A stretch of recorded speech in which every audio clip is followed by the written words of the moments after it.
Hi అండి. అందరికీ నమస్తే. మన ఛానల్ కొత్తగా చూసిన వాళ్ళు ఎవరైనా ఉంటే లైక్ చేసి సబ్స్క్రైబ్ చేసుకోండి. తులసి మొక్క బాగా పెరగాలి అంటే ఏం చేయాలి? అంటే ఫస్ట్ సూర్యకాంతి కొంచెం ఎండ తగిలేటట్టు ఉండాలి మనకు రోజు. ఇంత లేదన్నా 4, 6 5 గంటలు పడ్డా చాలండి సూర్యకాంతి. ఉదయం అయితే ఇంకా కొంచెం ఎండ పడింటుంటుంది కదా! పొద్దున ఎండ, ఆ ఎండ అయినా బావుంటుంది. మట్టి కలుపుకునేటప్పుడు మనం ముఖ్యంగా చెట్టు బాగా పెరగాలి అంటే నీరు నిల్వ ఉండకుండా ఉండాలి. మట్టి మిక్స్ కలిపేటప్పుడు ఎర్రమట్టి ఒక 40% కంపోస్టు లేకుంటే అదే ఆవులది పిడకలు ఉంటాయి కదా! అవి ఒక 30% లేదంటే ఇసుక లేకుంటే కోకోపీట్ ఏదైనా సరే అదొక 30% మొత్తము మనకు మాత్రం 100% మట్టి మంచి క్వాలిటీలో ఉండాలండి. ఈ విధంగా చేసిన తర్వాత మంచి ఈ విధంగా అయిపోయిన తర్వాత నీరు పోసేటప్పుడు రోజు కాకుండా అది మట్టి ఎండిపోయినప్పుడు మాత్రమే నీళ్ళు పోయండి. ఎక్కువగా నీరు పోస్తే మనకు వేరు కుళ్ళిపోతుంది. మనకు కట్ చేయడం అంటే ఇవి ప్రూనింగ్ చేసేటప్పుడు పైభాగం కొంచెం కట్ చేసి ఆ విధంగా పైభాగం కొంచెం ఉంచి కట్ చేయండి. పైభాగం ఈ విధంగా కట్ చేయడం వల్ల పొదలాగా వస్తుందండి. ఎక్కువ ఆకులు వస్తాయి. మనం ఎరువులు ఏమిటంటే 15 రోజులకు ఒకసారి గోమయం ద్రావణము లేకుంటే అదే ఆవు పంచకము, వర్మి కంపోస్టు అలాంటి పంచగవ్య అలాంటివి ఏవైనా ఇవ్వచ్చు. పురుగు నియంత్రణకొస్తే మనకు నీమ్ ఆయిల్ స్ప్రే చేయాలి. లేదంటే బటర్ మిల్క్ అట్లా లేకుంటే మజ్జిగ పుల్లటి మజ్జిగ ఉంటుంది కదా! వాటినైనా స్ప్రే చేయాలి అండి. తులసి పూజ మనకు హిందూ సంప్రదాయంలో చాలా ముఖ్యము. తులసి పూజ టైం అంటే ఉత్తమ సమయము మనకు సూర్యోదయం రాకముందుకే తులసి పూజ చేసుకోవాలి. సాయంత్రం దీపం పెట్టడం కూడా చాలా మంచిదండి. ఎలా పూజ చేయాలి అంటే మనం ముందుగా తులసి దగ్గర మొత్తం నీట్‌గా శుభ్రం చేసుకొని మనం కొంచెం నీళ్లు చల్లి మంచిగా అట్లా ముగ్గు వేసుకునేటట్టుగా చేసుకోవాలి. దీపం వెలిగించాలి.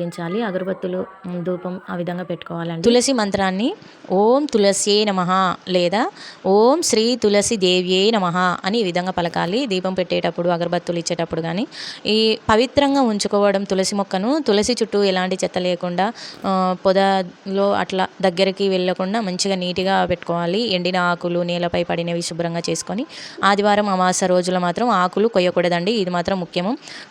రాత్రి సమయంలో మాత్రం ఆకులు కొయ్యకూడదు. ఒకవేళ ఎప్పుడైనా మనము కొసలు తించేస్తాం కదా! ఆ విధంగా చేసేటప్పుడు మాత్రము తులసి ఆకులు కోసేటప్పుడు మాత్రము కృతజ్ఞతతో కొయ్యాలి. మనం మంచి మనసుతో కొయ్యాలండి. చేతులతో గట్టిగా అలా లాగకుండా నెమ్మదిగా తీసేయాలి. మనకు పూజ కోసం మాత్రమే కాకుండా ఔషధ గుణాల కోసం కూడా మనము ఈ ఆకులను చాలా బాగా ఉపయోగించుకోవాలి.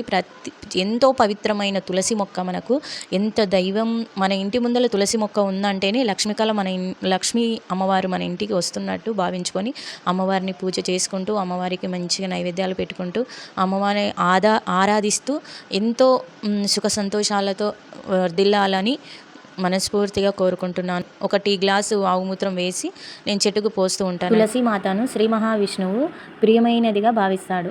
విష్ణువు, కృష్ణుడు, వెంకటేశ్వరుడు పూజలో తులసి దళము తప్పనిసరిగా పెడతారు.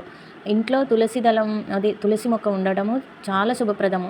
దైవ కటాక్షము ఉంటుందని మన నమ్మకం. ఎందుకంటే మనం హిందువులం కాబట్టి మన నమ్మకం అది. తులసి చుట్టూ ప్రదక్షిణలు చేస్తే మనకున్న పాపాలు తగ్గుతాయని శాస్త్రంలో కూడా ఉంది.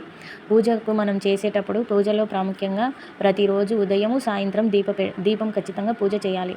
కార్తీక మాసంలో తులసి మాతను పూజ చేస్తే ప్రత్యేక ఫలితాలు ఉంటాయి. తులసి మాతకు వివాహం ముఖ్యంగా చేస్తూ ఉండాలి. మనకు తులసి ఆకులు చాలా ఔషధ గుణాలు కలిగి ఉంటాయండి. ఎందుకంటే జలుబు, దగ్గు, జ్వరం తులసి ఆకులు కషాయం చేసుకొని తాగితే చాలా మంచి ఉపయోగం. మంచిగా మనకు ఫలితం ఇస్తుంది. రోగనిరోధక శక్తి పెంచుతుందండి. మనకు గాలి శుద్ధి చేసే శక్తి కూడా ఉంది తులసి మొక్కకు. మన ఇంటి వాతావరణంలో అయితే ఖచ్చితంగా తులసి ఉన్న చోట పాజిటివ్ ఎనర్జీ అనేది పెరుగుతుంది. మీరు చూడండి, ఇది నమ్మకంతో చేసి చూడండి. దోమలు, కీటకాలు కూడా తగ్గుతాయండి. ఇంటికి మధ్యలో అంటే మన మధ్య భాగంలో పెంచడం చాలా శుభంగా మనం భావిస్తాము.